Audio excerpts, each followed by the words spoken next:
Here's something that really annoys me.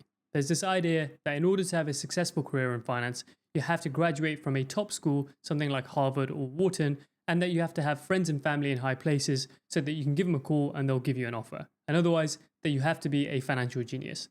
The reality is this is total BS, and in this video, I'm going to show you why it's easier to break into finance than you think. If you don't know me, I'm Harris Zamir, a six-figure investment banker here in London who never studied finance. In fact, I studied chemistry at Imperial College with zero connection to banking, but I still broke into one of the most competitive industries in the world, and now I help others do the same via my Charter Mastery program. And one of the things we emphasize to our clients within the program is that the barrier to entry is actually a lot lower than you think. The truth is, most people simply quit after 10 rejections and then call it impossible. It isn't. In this video, I'll show you why your competition is softer than you think, how you can leverage the skills that you already have, and otherwise a simple test that you can do today to determine whether you're closer than you think. Let's go. So a bit of background for those of you who don't know me. I grew up in a small town in England and I had absolutely no idea what finance was growing up.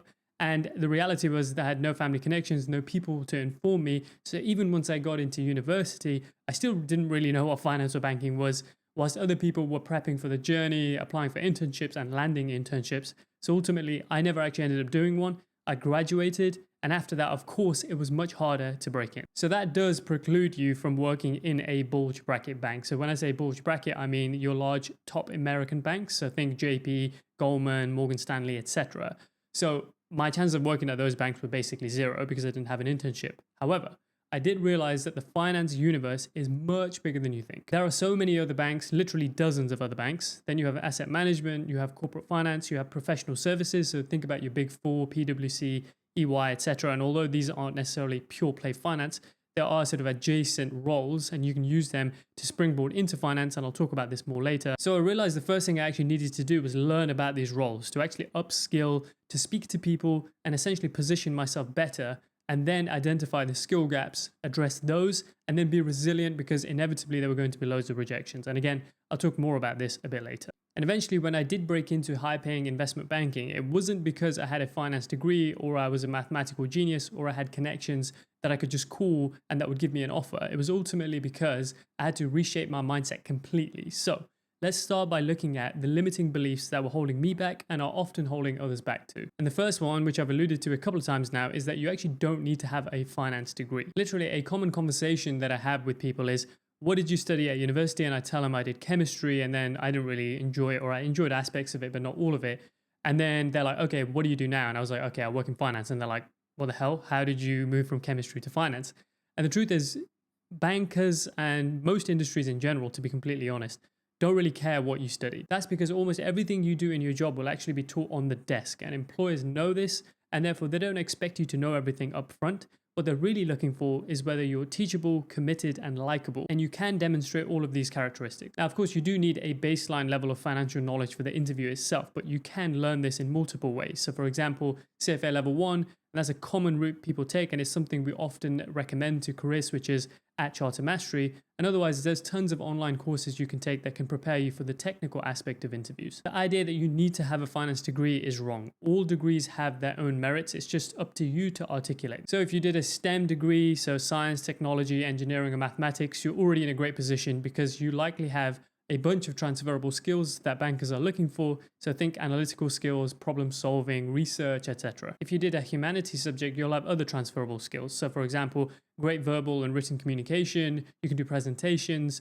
you probably can still do research. So again, think long and hard about what your degree taught you and what you can scream and shout about. And generally, what you need to do is think about the skills that you have, whether that's through your degree or things you did outside of university, and cross-reference these versus the job description of the kind of jobs you're applying for. And here the idea is to create a bit of a skills gap matrix. So ultimately you want to see what you already have and what you need to fill in. And this sort of analysis is exactly what we do for our clients at Charter Mastery. Okay, now staying on the topic of education, the other thing that many people believe is in order to work in investment banking or in finance in general, that you have to go to a top school. Now, there's some element of truth to this depending on what you're applying for. So if you're applying for a bulge bracket, as I referenced earlier, there's a good chance that they're going to want you to have gone to a target school. So that is typically the top tier universities. However, again, to emphasize, the finance universe is absolutely massive. So there are lots of companies within this universe that don't look for target schools And if you don't have a top tier degree or top tier school on your CV, then consider applying to these instead. So me personally, I went to a top 10 university in the world, but I didn't really leverage it and extract maximum value. So I didn't necessarily join societies, build a network there and so on and so forth. Something I do regret a bit actually. But ultimately, even though I had this top tier university on my CV, I didn't necessarily have the substance to back that up to support my applications. But despite that, I managed to get in, and I know lots of other people who work in finance who went to more normal universities. They still went to good universities, but they're not necessarily top 10, top 20 in the world, and not necessarily what's considered to be target universities. So I think the takeaway point here is both in respect to your degree and the school, college, university you went to, whatever you want to call it, it's all about positioning. It's all about articulating your value and what you learned. And this is what we help our clients at Charter Mastery do, because ultimately your application is literally a sales pitch, and pretty much everything in life is a sales pitch from here on. So remember, don't overthink where you went to school, what you studied. Think about what you learned and how you can articulate maximum value here. Now, the next limiting belief for people is that they think they need to be a genius at maths for some reason. I don't fully know where this came from, but the reality is that most of what you do in banking is basic arithmetic, like addition, subtraction, multiplication, division at pace. So yes, you have to be comfortable with numbers, but you're not really doing complex maths, no derivatives or vectors or all sorts of stuff. I can't even remember what was in the A-level curriculum anymore. But ultimately, if your basic arithmetic is decent, unless you're applying for something like a quant role and you want to work in a hedge fund, the reality is that basic maths will be enough to succeed in finance. And of course, if you don't think your basic arithmetic is good enough, you can always practice this, right? So there's loads of practice packs available. When you're applying, you'll be required to do a numerical reasoning test. So this tests exactly that skill set. And for that, you can buy practice packs. I would highly recommend you do that. And otherwise, you can download like mental maths apps on your phone and just do it in your spare time, whatever it is. If you commit to getting better, you can get it up to the baseline required in order to apply for finance roles. Another reason that people are scared of applying for finance roles is that they think that it's too competitive. Now, this is kind of true. It is competitive, but it doesn't mean the competition is good. In fact, most of it sucks. The reality is that most of the world is full of people who want amazing outcomes, but aren't necessarily willing to match it with the work required. So everybody wants a six-pack, but most people aren't willing to do the time in the gym or watch what they eat. Everybody wants to be rich, but most people aren't willing to sacrifice their evenings and their weekends and so on. You get the message. Getting a job in finance is exactly the same. Everybody wants it. Very few people are willing to put in the work and stay the course, and that is where you can differentiate yourself. The truth is, most people will get 10 rejections and quit, and that's it. They'll never go back. And honestly, at times, that was almost me at the beginning. I got literally 20 plus rejections before I got an offer. And it is super demoralizing. Like genuinely, sometimes you're like, why am I doing this? I've got no chance, etc., etc. But those who treat it like a campaign, something that is more like a pipeline that you improve at every stage, will succeed eventually. And those who essentially spray things around, are scattergun and just hope for the best, won't. Now, of course, this campaign that I'm referencing can be overwhelming, especially if you don't have a clear strategy. And this is exactly what we provide our Charter Mastery clients with. And they pay us thousands of dollars for this help. But I did create a free step-by-step guide on how to break into investment banking that breaks all of this down. And even if you're not aiming for investment banking, you can apply this to other finance roles. So I'll definitely check that out. The link is in the description. Okay, one more limiting belief, and then I'll walk through how you can overcome this and how you can apply that test that I alluded to earlier in the video. And that limiting belief is that you'll have to work 80 plus hours for the rest of your life. And finance and investment banking in particular does not have a good reputation in terms of work-life balance, and there is some element of truth to that. But those 80 to 100-hour work weeks typically are for analysts at bulge bracket banks. So yeah, they will be doing those hours, but typically only for a couple of years, and then they either exit or they move upwards or outwards. So very few people are doing those sorts of hours for their entire career. Now, of course, most careers in finance will never be a 9 to 5. That's just part and parcel of what it is, but that's why you get paid so well, and you actually learn a lot faster than most other roles because you're just working more. But if that doesn't sound like your cup of tea, there's loads of roles in finance where you don't have to work those sorts of hours. So you can dial in and do sort of typical 40 to 55 hours a week. And if you're interested in knowing what those are, then I created a full video on alternative six-figure finance roles that you'll probably find interesting. The link to that is also in the description. So let's talk about how we can overcome all of that and increase our chances of getting a role in finance if that's what you're actually interested in. And here I want to talk about your entry point.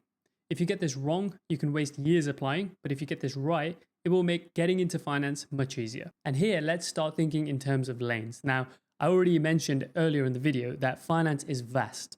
You have banks, asset management, funds, corporate finance, advisory, all sorts of segments. And then within these segments, you have subdivisions and sub roles and so on and so forth. So there's so many different lanes. For example, in investment banking alone, you have two sort of subcategories. So you have coverage, which is essentially industry teams. So think healthcare, TMT, industrials, and so on. And then you have products. So these are the teams that support the industry teams. And those are the likes of LevFin, capital markets, M&A, and so on. Now, your first advantage comes from picking the lane where your existing experience can actually bring value to the team on day one. This is the test that I mentioned earlier in the video. Have a little think about the existing experience that you have and what you've done up until this point. And can you think about a way that you could add value to a team on day one? So for example, if you've built software or worked with software historically, then maybe TMT coverage makes sense for you. So TMT is telecommunications, media, and technology. And there will be a coverage team or an industry team within investment banks that focuses on this sector.